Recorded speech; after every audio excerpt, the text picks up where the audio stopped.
Buenos días, Ángel. ¿Cómo estás? Buenos días, muy buenos días. Bueno, Bien, vamos a conversar bastante bien. abriendo la semana. Abriendo la semana, estamos en día lunes con expectativas de una semana que se viene bastante difícil y quiero consultarte inmediatamente, llevarte al área chica.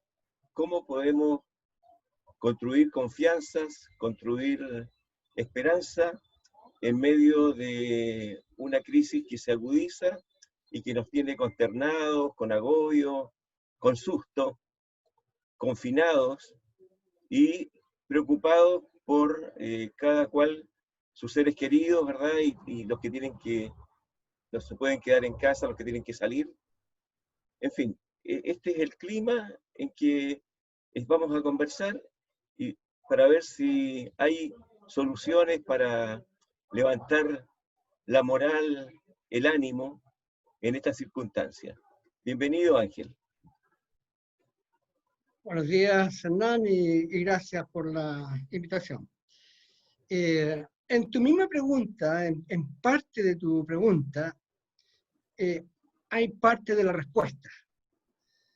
¿En qué sentido? ¿Qué es lo que necesitamos? La pregunta principal tuya es, ¿qué es lo que necesitamos para restablecer confianza? Y tú decías, ¿cómo hacerlo para poder estar tranquilo, para poder compartir con las personas que uno estima, en fin? Bueno, lo que hay que hacer es generar justamente esas condiciones. ¿Cuáles son las condiciones para que nosotros podamos estar tranquilos? ¿Cuáles son los espacios para poder que se genere en nosotros confianza, se genere una actitud de aprecio del otro, una actitud de generosidad abierta, sin cálculos, ¿no?, de ningún tipo? En fin, ¿cuáles son esas condiciones?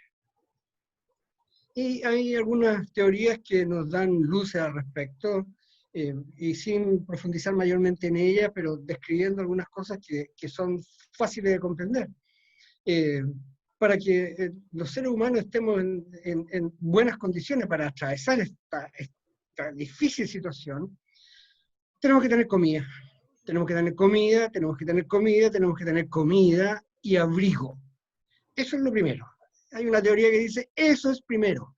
Si tú no tienes abrigo, no tienes la certeza de tener alimentación y de tener algo con que cubrirte y regular tu temperatura, eso te va a mover, eso va a canalizar tu conducta, no te va a dejar pensar en nada más, ni en ser generoso, ni en ser amable, ni nada. Tú necesitas encontrar alimento y abrigo.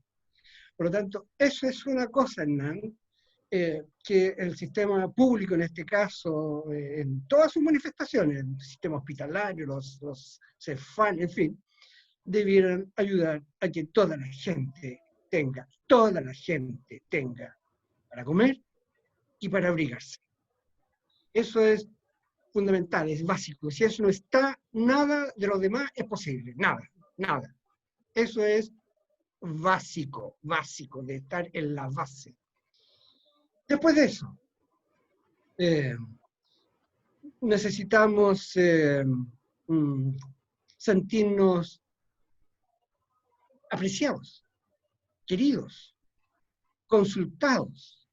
Necesitamos sentir que existimos para el otro, que existimos. Si nuestra existencia está detrás de unos números, no nos sirve. La explicación numérica de lo que está pasando, de que tantos contagiados, que tal porcentaje de movimiento no se ha reducido suficiente, esos guarismos no nos sirven, al ciudadano de a pie no le sirve. Necesitamos sentir que existimos, por lo tanto nuestro nombre tiene que estar en alguna parte y tienen que referirse a nosotros por nuestros nombres y apellidos, ¿no? Y preguntarnos, la familia en esta casa, ¿es la familia tanto, y que tiene 2, 3 miembros? Sí, y es esa familia la tanto, y tiene los 3 miembros, y vamos a conversar con esta familia para que nos cuente cómo están, qué es lo que necesitan. Eso es lo que necesita el ser humano, existir para el otro. Por lo tanto, sentir que existe, que estoy registrado, que saben quién es el que vive en esta casa, en este bungalow, en esta casucha, en este terreno que tenemos tomado. Necesitamos saber que existimos de verdad para los otros. ¿Qué más necesitamos? Saber que pertenecemos a una red. Por eso yo participo tan contento, Hernán, de tus conversaciones, porque permiten ir generando, aun cuando todavía sea a la distancia, pero cada vez tal vez va a ser mejor, una red en que eventualmente la gente pueda contactar, que la gente pueda pedirte una opinión, convertirnos en un grupo de consejería general en que podamos apoyar a la gente con ideas, ¿no? Con ideas. Como por ejemplo lo que acabo de escribir hace, no sé, 50 minutos cuando me contactaste. Dejemos tranquilos a los profesores, por favor, dejemos que los profesores eduquen y que eduquen de la manera que ellos saben educar y que aprendieron a educar, y que dejen de exigirle, que el ministerio deje de exigirle que los profesores instruyan, entrenen y condicionen. No, eso no permite generar redes. Los niños cuando escuchan o ven a sus profesores ahora a través de una pantalla debieran sentir que sabe el profesor con quien estoy hablando. Mi nieta, Luciana, le dice a su papá, papá, ¿por qué la profesora no me contesta? Yo la veo, yo le hablo, pero no me contesta. La verdad es que Luciana necesita que la profesora le conteste y le diga, Luciana, ya te vi, espérate, ya te voy a contestar y quiero saber qué es lo que tú quieres saber y que tus compañeros también sepan lo que a ti te interesa. Eso es lo que necesitamos. Redes de contactos en que nos sentimos acompañados y sentimos que estamos acompañando. Bueno, Eso va... extrapolando esto, excelente el enfoque. Yo creo que las personas necesitan en el árbol de Maslow, ¿verdad? Lo elemental que tú marcaste es la necesidad básica, es disponer de agua, alimento, abrigo, ¿verdad? Un básico, techo, es básico. un techo donde cobijarse, ¿verdad? Si eso no se tiene, y eso es lo dramático, o sea, Nada más se puede, nada más. hay una franja enorme de población, ¿verdad? Que vive limítrofe a no poder cubrir sus necesidades humanas básicas. Entonces, ese es un punto. Ahora, desde el punto de vista del Estado, tiene que haber una conciencia de servicio público que sea transversal, que cruce, como tú dijiste, la parte hospitalaria, la parte preventiva de los CEFAM, lo que es la escuela como centro de comunidad, lo que es la comuna, lo que es la junta vecinal, es decir, todo lo que tú acabas de mencionar como la red, es la red social que tiene que existir en una comunidad para que nos sintamos pertenecientes al barrio, a la ciudad, al país, ¿verdad? Y en esa forma vamos a sentirnos reconocidos y vamos a poder realmente mirar al prójimo, al vecino, al otro apoderado del centro de padres, lo vamos a ver como un par con el cual podemos colaborar, con el cual podemos tratar temas comunes.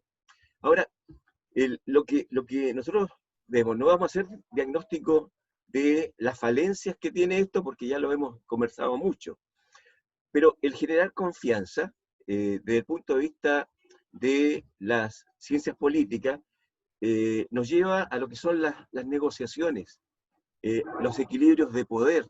Cuando alguien tiene una posición dominante, que le permite el abuso, que le permite concentrar elementos de poder, como es la riqueza, la información, lógicamente va a ser en desmedro de aquellos que no tienen esos recursos. Y en la dinámica de construcción de un sistema democrático está justamente el hecho de que no solamente vamos a votar de tanto en tanto por quienes nos imponen ni siquiera nos consultan, nos imponen una nómina de personas que no conocemos, pero que están afiliadas a quienes monopolizan esa nominación, ciertos partidos políticos, ¿verdad? En el fondo un duopolio que se viste de izquierda y derecha, pero que en el fondo comparten el poder, y la gente, ¿verdad?, que quiere una democracia profunda que le permita llegar a esto que tú dices, el reconocimiento de la opinión, que te tomen en cuenta, que te consulten. Tú alguna vez anteriormente planteaste que la gran solución era que la ayuda, para ser efectiva, eficaz, tenía que ser lo que la gente realmente quería recibir, ¿ya? O sea, y ese es un asunto en la distribución de ayuda. Lógicamente, la canasta no puede ser un estándar, ¿verdad?, para un grupo teórico, sino que estar de acuerdo a lo que la gente necesita por zonas, por barrios, por identidades, y eso tú lo planteaste re bien la vez anterior cuando conversábamos. Ahora, para recuperar las confianzas, está este tema político, ¿verdad?, que es el tema de cómo construir un poder popular que permita equilibrar el poder dentro de la sociedad y lograr restituir a las mayorías aquello que está concentrado en una minoría del 1% y que significa el atesorar toda la riqueza, manejar todos los medios de comunicación, controlar y financiar o cooptar la política, y en el fondo el Estado queda al servicio de ellos y no al servicio de la comunidad. Lógicamente, estamos hablando yo de la ciencia política, tú de la psicología, ¿verdad? Pero en el fondo estamos planteando un tema de humanidad, un tema de humanismo sin apellido, que permita que la gente se dignifique. Y en eso veníamos desde el 18 de octubre hasta la pandemia, pero eso sigue subyaciendo dentro del fondo del problema de desigualdad, de desprotección que ha vivido la mayoría de la gente. Ángel.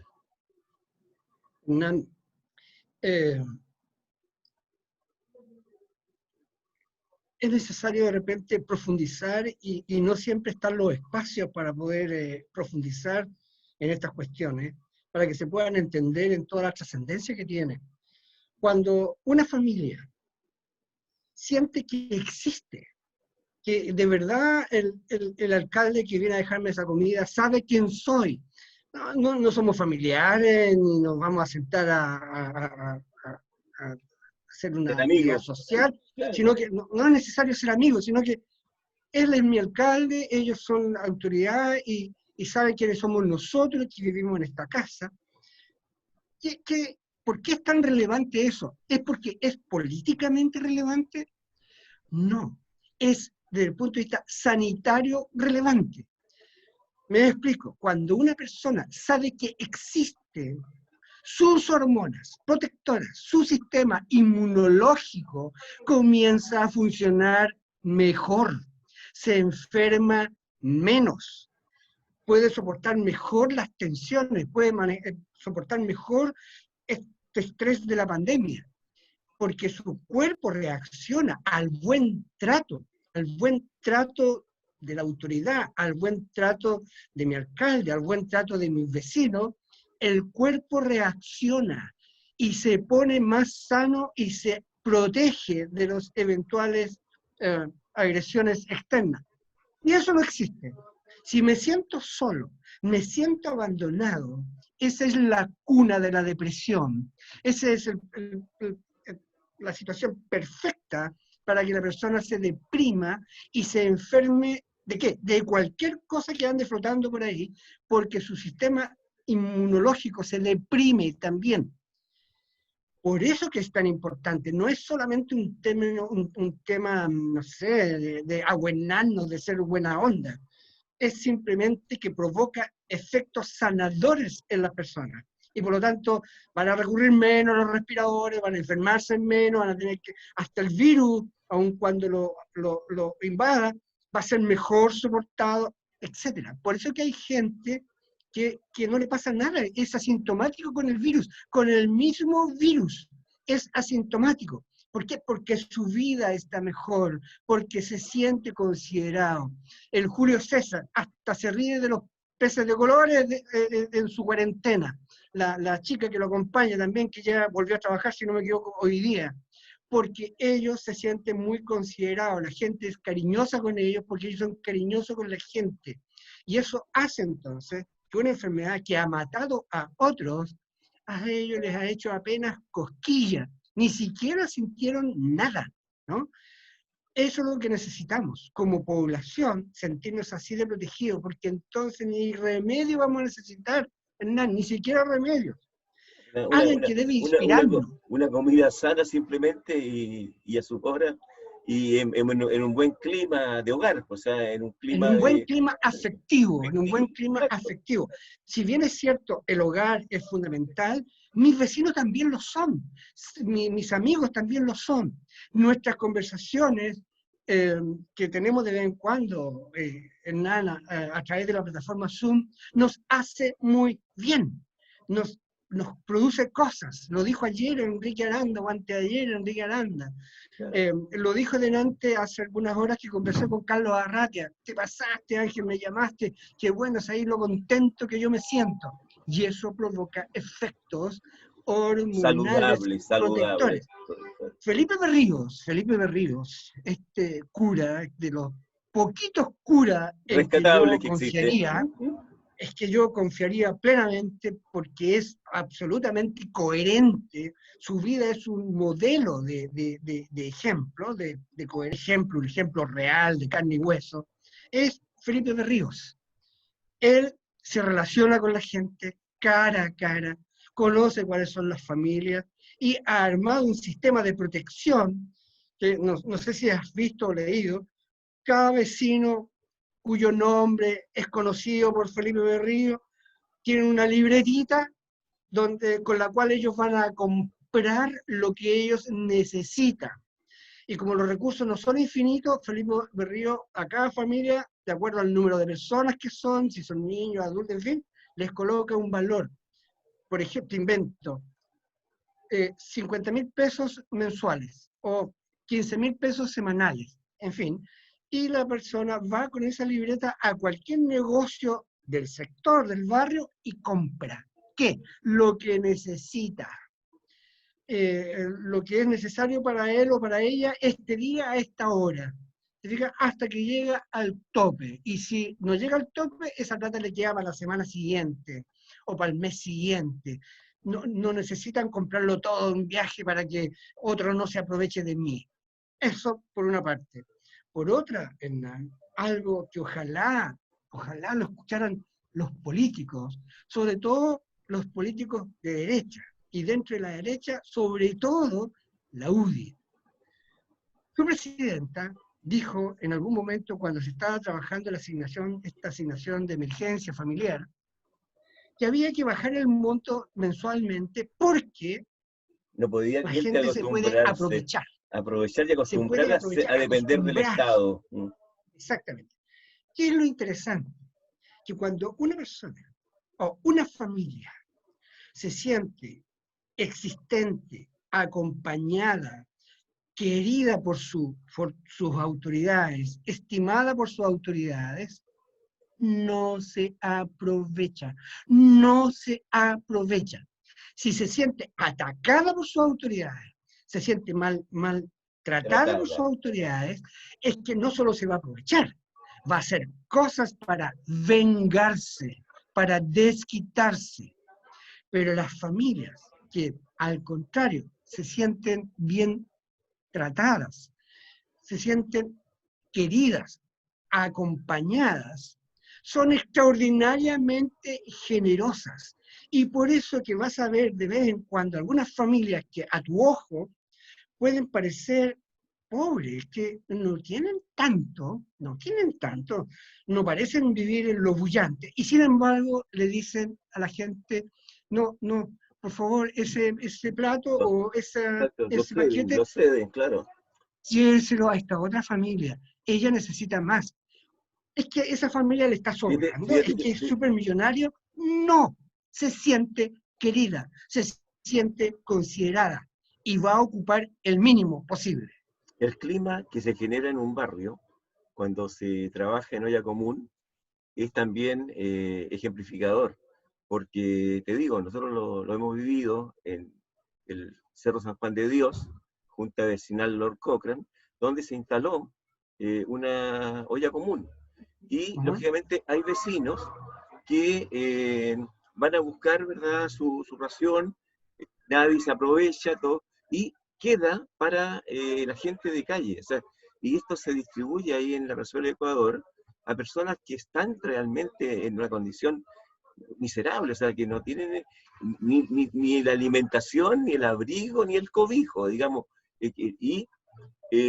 digamos, y eso llena digamos, de satisfacción al equipo que está trabajando, y le surge el entusiasmo por extender esta cadena a barrios que ya salen de la Junta Vecinal, sino que exportar el sistema de solidaridad a otra zona más alta, donde están los campamentos.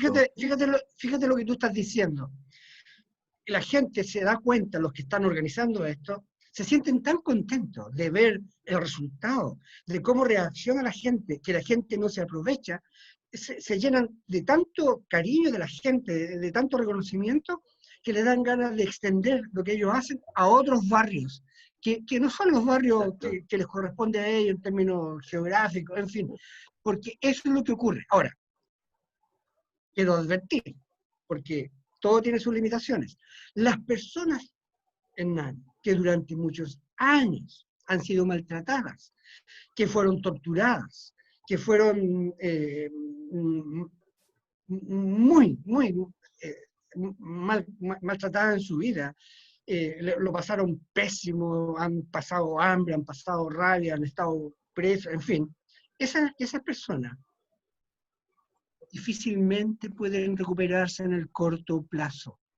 Por lo tanto, aun cuando ellos sean bien tratados en un momento en una población, en una olla común, no va a ser raro en esos casos que la persona sí se aproveche, porque tiene miedo de que esto se acabe, que tiene miedo de volver a pasar hambre como ha pasado durante los últimos 5, 10, 15 años. En los hogares de menores, Hernán, ¿cómo se ve esto? En los hogares de menores en que yo alguna vez trabajé. Cuando llega un niño recién incorporado al hogar y las monjas allá en Quilpué le colocaban el pan, mientras todos los niños que ya llegaban del hogar semanas, meses, sacaban el pan que les correspondía, se lo servían y listo. Estos niños recién llegados, Hernán, se llevaban 5, 6, 8, 10 panes a su dormitorio, porque tenían miedo que mañana no hubiese pan. Y a los pobres el pan se les ponía duro. A los días ese pan estaba como palo, no se lo podían comer. Y entonces comenzábamos a conversar con ellos que no era necesario que ellos hicieran eso, porque mañana iba a haber pan para ellos. Para ti, Julito, va a haber pan. Hermana, yo llamaba a la monja, hermana, mañana para Julio, ¿va a haber pan o no? Sí, Julio, para mañana va a haber pan, y para pasado mañana vas a tener pan, y para pasado mañana vas a tener pan. Así que tranquilízate. Y el niño, poquito a poco, no era instantáneo, por favor. Pasaba la semana, y a la tercera semana, a la cuarta semana, ya se le imponía al niño esta situación que es verdad, todos los días nos dan pan a todos. Y dejaba de llevarse el pan escondido a su pieza. O sea, esto es humano, Hernán. Esto nos ocurre a los seres humanos. Por lo tanto, ¿va a haber gente que se va a aprovechar? Sí. ¿Quiénes? No tengan ninguna duda. ¿Que quiénes van a ser? Los que lo han pasado más mal en sus vidas, no los que lo han pasado bien en sus vidas. ¿Qué actitud tienen que tener o hay que fomentar en los que lo han pasado bien, que han sido privilegiados, por decirlo, con derroche de amor durante toda su vida? Buena familia, buenos hermanos, buenos padres, buena vecindad, buenos compañeros de curso. ¿Qué responsabilidad tienen ellos frente a aquellos que la han pasado mal? O sea, éticamente, ¿cómo se les devuelve la mano a esa gente que no sea caridad? Que no sea caridad como para lavar la conciencia y seguir en una burbuja. Entiendo, Hernán, entiendo. Lo tengo escrito por ahí en un artículo, así que de memoria voy a recordar algunas cosas que digo ahí. Y es que lo curioso, como un poco paradojal para el profesor, por ejemplo, para el director, es que los niños que más necesitan del profesor, del afecto del profesor, son los niños que se portan más mal. Por lo tanto, el profesor siente ahí una cosa rara, porque el documento mío dice a ese niño que es el más desagradable, que es el más pesado, que es el más antipático, ese es el niño que más necesita de los buenos profesores. El chico que es simpático, agradable, bien ponderado, permite que el otro se ponga primero, no pelea por la fila, ese niño no nos necesita. Ese niño está bastante bien. El que lo necesita, no, porque le sobra, y ese niño le está dando amor a sus compañeros. Cuando el compañero dice, yo me quiero poner delante tuyo, ese niño le dice, bueno, colócate delante mío, no hay ningún problema, yo puedo esperar, porque le sobra amor. ¿Cómo transferimos a los adultos? Los adultos, con la gente, comillas, que se porta mal, que es desagradecida, que me acordé de Pinochet, estos desagradecidos, ¿no? La gente desagradecida es la que más amor necesita y por más tiempo, porque hay un momento en que cede, en que esa persona se cura, pero lo único que lo cura es el permanente afecto de los otros, que es fácil yo decirlo aquí, pero cuando esa persona de carne y hueso, te roba, te saca algo que es tuyo, como lo hizo un niñito en una sala de clase que le robaba los sándwiches a sus compañeros. No es fácil pedirle a otro que lo ame, que lo quiera y que le siga compartiendo cuando el niño le está robando. Sin embargo, es la paradoja de la vida y es lo que necesitamos entender, y es lo que necesita entender la presidenta de la UDI, que si hay una familia que se aprovecha, no tenga ninguna duda que esa familia ha sido abusada por alguien mucho tiempo. Mientras que aquellos que no se aprovechan, no tengan ninguna duda que esa persona ha sido muy poco abusada o no ha sido abusada. Por lo tanto, tenemos que dar hasta que nos duela, ¿no? Porque hay un momento en que la persona te dice, no me dé más a mí, dele más a esta otra persona, yo ya estoy bien. Eso ocurre, pero el vacío en algunas personas, lo que han sufrido algunas personas, y uno de los compañeros nuestros, Hernán, tú sabes, algunos de nuestros compañeros lo que sufrieron.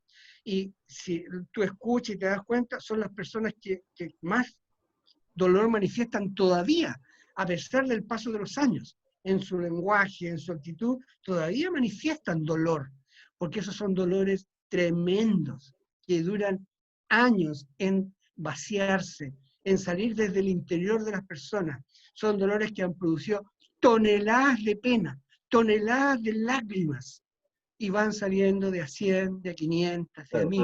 Ahora un poco para ir cerrando, la reflexión que queda, digamos, cómo extrapolar esta visión desde la psicología, desde la educación, desde la infancia, cómo extrapolarla a una sociedad enferma, justamente de abuso, de desprotección, de sufrimiento premeditado prácticamente, de personas a las cuales se le ha negado la movilidad social, la buena educación, el acceso a una vivienda digna, cómo se ha pauperizado, ¿verdad?, en el modelo esta situación de desigualdad, ¿ya? Porque la desigualdad es una crueldad, es una violencia institucional hacia aquellos que están desmerecidos, ¿verdad?, que están marginados, que están excluidos.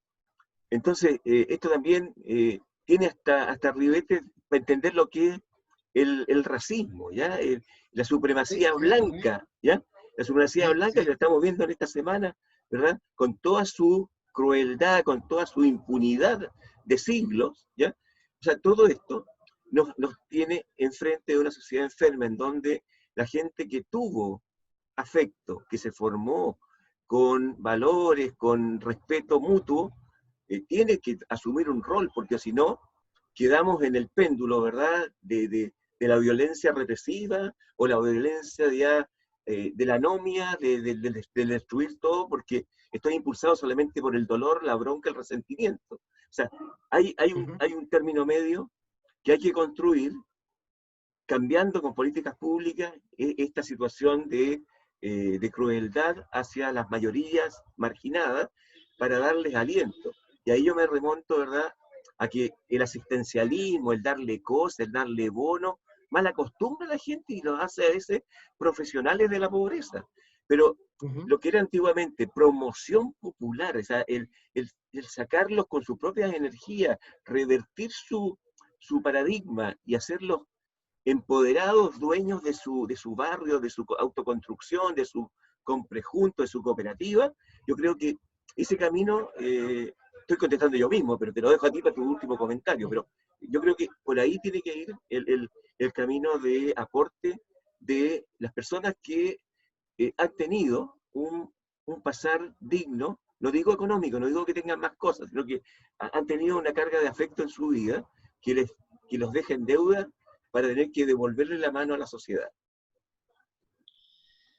El asistencialismo como un proceso a través del cual alguien que tiene más le da a alguien que tiene menos, no sirve de nada. Porque es vivido por la persona que recibe, eso es vivido como un acto indigno, como un acto casi de soberbia del que tiene más con el que tiene menos. El que tiene menos lo va a entender como un aporte en la medida que sienta que eso viene envuelto con amor, con cariño, porque yo le inspiro un sentimiento de aprecio, porque él me aprecia. Entonces comienza a producirse el empoderamiento que tú llamas. Entonces comienza a producirse un cambio en la persona profundo. Tenemos que, en el corto plazo, porque esto tiene cortos plazos y largos plazos, en el corto plazo tenemos que encontrar las fórmulas de influir a través de modelaje. Las ollas comunes son una buena forma, influir informando, y a lo mejor hacerse ayudar de influencer, o no sé cómo le llaman a esta gente experta en influir en los demás, buscar una red de gente que sea potente para influir. Tú y yo somos influencers en este momento, porque estamos en las redes sociales con un mensaje. Y en el largo plazo ya vuelvo y voy a volver 1000 veces, porque nada me muestra hasta hoy día que eso no es el camino, que es la educación. Pero la educación con letras mayúsculas y centradas en el desarrollo de las personas. Cuando se hacen experiencias con niños chicos de 5, 6, 7 años, se hacen experimentos con esos niños, en que a uno se le da más y al otro se le da menos, se juega con el tema del género, del color, etc. Los niños no operan como los adultos, y los niños lo que encuentran que es injusto, si le están dando más a piden que eso no sea así, que tienen que repartir igual, independiente del color, independiente si es pobre o no es pobre, si habla bien o no habla bien. Los niños de 5, 6, 7 años son tremendamente justos. Van a ser muy colaboradores, van a ser buenos niños, van a ser buenas personas con todos. Pero como viven integrados al mundo adulto, cuando ese mismo niño, que era terriblemente generoso, a los 5 años, a los 6 años, a los 7 años, a los 11 años, a los 12 años, comienza a dejar de serlo si es que su familia es egoísta. Porque los niños van aprendiendo de la familia. Y las familias egoístas generan hijos egoístas. Las familias neuróticas generan hijos neuróticos y las familias sanas generan hijos sanos. Por lo tanto, necesitamos una educación para que la educación eduque bien y al mismo tiempo vaya reeducando a los niños que están siendo mal educados en sus familias. Y ese profesor o esos profesores van a tener que estar atentos para invitar a la familia que educa mal para que comience a educar bien. Porque las familias que educan mal, y conozco familias que educan mal, no saben, Hernán, aunque te pueda parecer como torpe, como ingenuo, no saben que están educando mal. No lo saben. O si no, pregúntele a un ladrón de verdad, a un tipo que robe, pregúntele, mirando a su hijo de 4 años, señor, usted quiere que su hijo, dado que a usted le renta robar, le gustaría que su hijo, el de 4 años, esa guaguita que está ahí, le gustaría a usted que él robara y se transformara en un ladrón igual que usted? Y todos los ladrones, incluso el rey de los ladrones, el que le roba a los ladrones, ¿no? El mejor de los ladrones, te va a decir que no, que él quiere para su hijo lo mejor, pero no sabe cómo se llega a eso. ¿Cuál es el camino para llegar a eso? El camino que él conoce es el del robo. ¿Y por qué conoce ese camino? Porque su padre robaba. ¿Y qué pasaba con el abuelo? También robaba. Y el abuelo del abuelo robaba. Nació en una cultura del robo. Y eso es lo que él conoce. Pero le da pena que su hijo vaya a iniciarse en ese mismo camino. No quiere eso, no lo quiere. ¿Cómo lo sé? Porque yo he conversado con ladrones, Hernán, con ladrones que están en la cárcel, porque trabajé con un paciente que trabajaba, que era profesor en la cárcel de Valparaíso, y yo con él entonces exploraba cosas y le decía, ya, pregúntale esto a esta gente, por favor, y en la próxima sesión me cuentas, ¿qué te contestaron? Y así fui aprendiendo que los ladrones no quieren que sus hijos de 2, 3, 4 años roben. Pero si a ese mismo ladrón tú le preguntas por su hijo de 15, él sabe que no hay nada que hacer, que con ese hijo de 15 no hay nada que hacer, que tiene que aprender a que no lo pillen, ¿no? a que no lo maten. Pero no quiere que el de 4 o de 5 se convierta igual en ladrón que el de 15. Ahí queda clarito que él quiere que su hijo de 4 o de 5 no sea ladrón. Y por eso que la educación es el camino. Imagínate invitando a ese papá, ladrón, el rey de los ladrones, a una reunión y en que yo le pregunte, y por eso es que una de mis preguntas que yo le propongo a los profesores es que en la primera reunión, en la primera, les pregunte a cada uno, no así a la masa, a cada uno, señor, ¿cómo le gustaría que le fuera a su hijo en la vida? De a uno por uno, de a uno por uno, de a uno por uno. Y todos los papás, obviamente, todos los papás, sin excepción, te dicen que quiere que su hijo le vaya muy bien. Si tú le preguntas como segunda pregunta a todos, de a uno por uno, ¿a usted le gustaría que a su hijo lo mataran? Obviamente, de a uno por uno, todos te van a decir que no, ¿ah? Etcétera. Por eso que la educación es el camino, porque entonces tú tienes a un papá ladrón que dice yo quiero lo mejor para mi hijo. Como tú, profesor, sabes que eres ladrón, porque se sabe en los colegios, entonces tú comienzas a trabajar ahí sin dar nombre. Este es un buen camino para que vuestros hijos vayan aprendiendo lo mejor. Vamos a mandar una tarea donde yo quiero que usted colabore, por favor, ¿no? Y una tarea donde el niño le va a preguntar, papito, ¿qué es lo que tú querés para mí? Papito, ¿cómo me puedes ayudar tú para que yo pueda conseguir lo que yo quiero? Y entonces tú, silenciosamente, pero a través de tu formación como profesor, vas modificando a ese papá sin pedirle a ese papá nunca que cambie. Porque en el momento en que tú a ese papá le dices, señor, pero usted es ladrón, pero entonces usted, ¿cómo me dice que usted quiere lo mejor para su hijo? Sonaste. Tú jamás debes decirle a una persona que está mal que está mal y que cambie. Debes hacer cosas, como profesor en este caso, para que él cambie. ¿Y qué puedes hacer por un papá para que cambie y de repente tenga cambios geniales en Nano? Señor apoderado, una comunicación sencilla. Señor apoderado, quiero por favor que usted felicite a su hijo. Su hijo hoy día, frente a la pregunta, a quien tú más quieres de tu casa? Él ha dicho que a usted es a quien él más quiere. Y que él sería muy feliz si él pudiera dormirse junto con usted todas las noches. Que él sería muy feliz, pero no se lo quiere decir, porque él cree que lo va a presionar, que usted se puede enojar. No se lo quiere decir. Felicita a su hijo, porque su hijo a usted lo ama profundamente.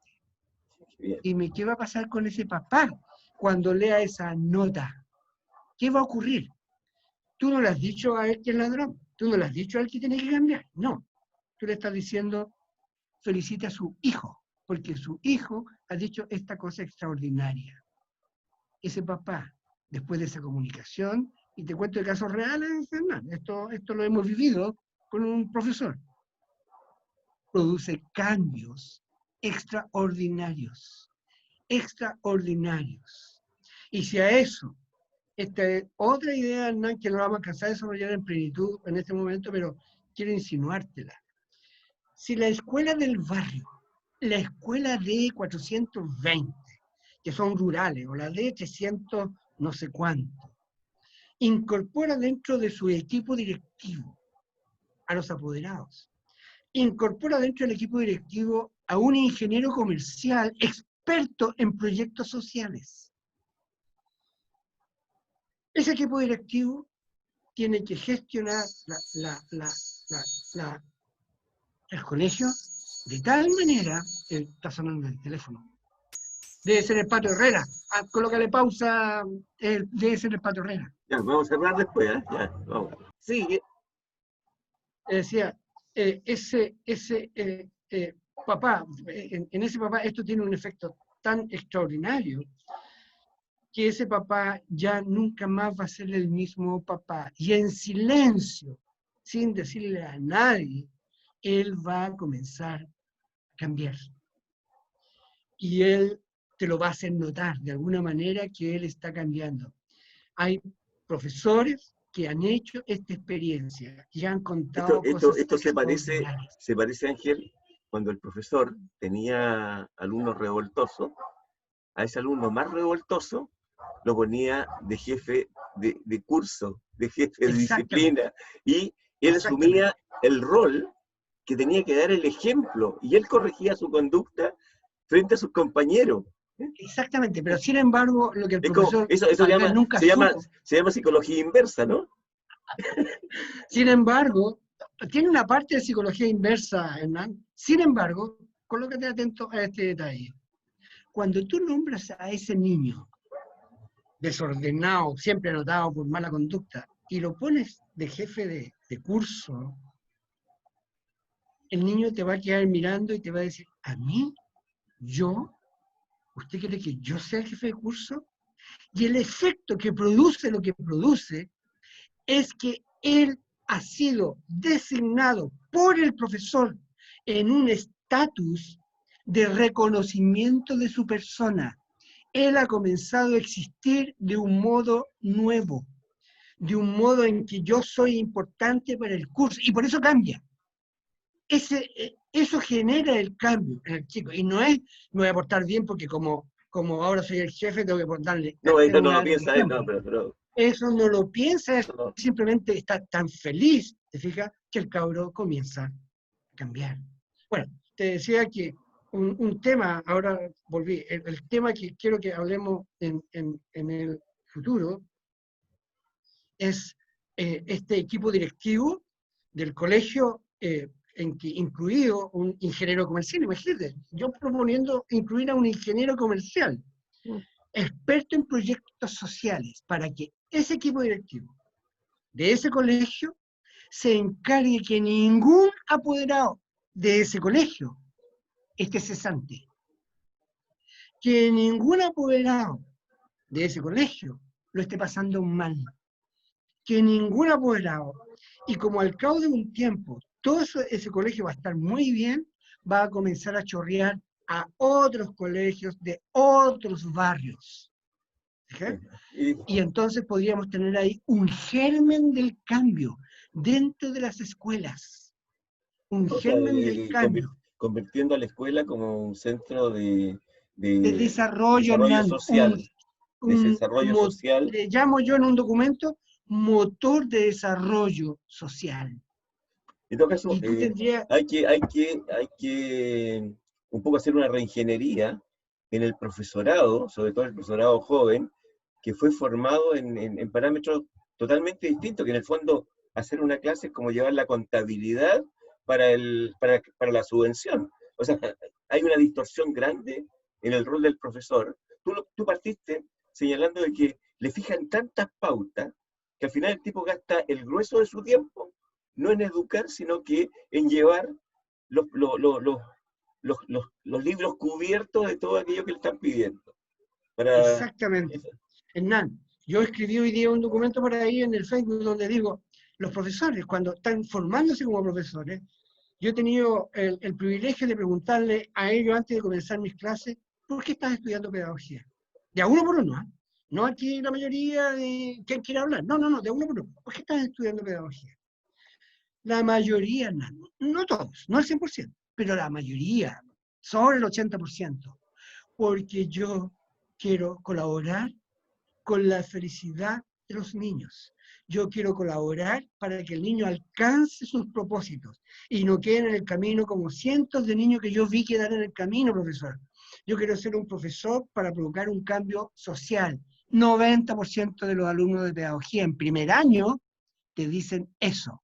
Sin embargo, el mismo sistema de formación y el sistema político los va modificando, tal como tú dices, Lo va y los va distorsionando. transformando, los va distorsionando, y ellos van traicionando la idea primera por la cual llegaron a formarse como profesores, que es estar al servicio del desarrollo de los niños y hacer que todos los niños y jóvenes sean felices. Nosotros los distorsionamos los profesores, el mundo adulto, el mundo político. Los profesores, te aseguro, Hernán, explóralo, tira una pregunta por ahí, pregúntenle a los profesores qué es lo que les gustaría a ellos hacer con sus alumnos. Si a ellos les importa más su asignatura, su sector de aprendizaje, o hacer que los niños progresen y se desarrollen. Pregúntenle a los profes. Y no va a haber un profe. Que no te Acabo de leer conteste. a una profe que reaccionó a la cuestión que puse yo ahí, que dice, los niños nos van a recordar por el afecto que les dimos, por las Exacto. atenciones que les brindamos, Bueno, y no nos van a recordar por lo que les enseñamos en términos de contenido. Eso eso es dice la... lo que vemos vivencialmente nosotros cuando nos juntamos con nuestros profesores jefes, ¿verdad? Cuando nos sentamos ahora como amigos, como adultos todos, ¿ya? Adultos mayores, y compartimos justamente esa esencia de fondo en la formación, que fue el afecto, la orientación, el sentirse, digamos, apoyados por tus profesores. Así Ángel, es. tenemos que cerrar, ¿ya? Y ¿Okay? en el último minuto, ¿verdad? Esta reflexión, esta conversación por la vida es atemporal, ¿ya? Es para que se pueda repetir muchas veces. No le Okay. quisimos poner circunstancias históricas del momento, solamente mencionábamos por ahí que se ha vivido en el mundo el racismo, ¿verdad? Y esta ola de reacción en contra de la brutalidad policial, en contra del racismo, en contra de la xenofobia, que son climas que existen a nivel planetario y que el planeta, desde la sociedad civil, ha reaccionado. Pero en el fondo, la educación es lo que está como telón, ¿verdad? Como cimiento de las conductas malvadas o las conductas generosas, bondadosas, porque está todo en esa semilla que tú marcaste. Entonces, el pivote por donde hay que partir el cambio es mejorando la educación. Y ahí los pingüinos del 2011, ¿verdad? Del 2005, del 2011, ¿verdad? Y todo esto, este movimiento estudiantil dio en la tecla. La dignidad se logra a través de la educación. Ángel. Así es, así es. Hernán, como una idea de cierre de esta interesante conversación que son siempre contigo. Nosotros tenemos que estar disponibles para darle el mayor afecto, el mayor cariño, nuestro mayor apoyo a los que más mal se portan, a los que más roban, a los que más han sufrido. A esos es a los que tenemos que darle más. ¿Y hasta cuándo? Hasta cuando se curen y comiencen ellos a ser tremendamente generosos con el prójimo. Bien, Ángel, cerramos Conversaciones por la Vida y nos reencontramos la semana próxima con una visión desde la educación, desde la psicología, desde el humanismo. Chao, Ángel. Adiós, Hernán.